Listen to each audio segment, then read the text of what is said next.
some while ago, I remember showing you guys dry ice. So today, we're going to do an experiment where I show you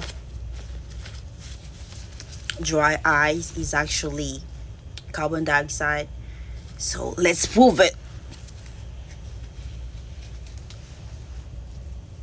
So I have some dry ice and Ewing cup. So I'm going to fill this with some water.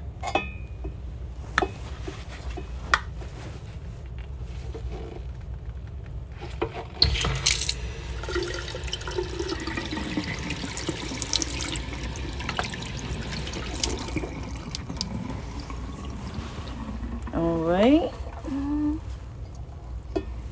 Going to put just two. Let's see. Look at that! Look! Oh Lord. Beautiful. It evaporates.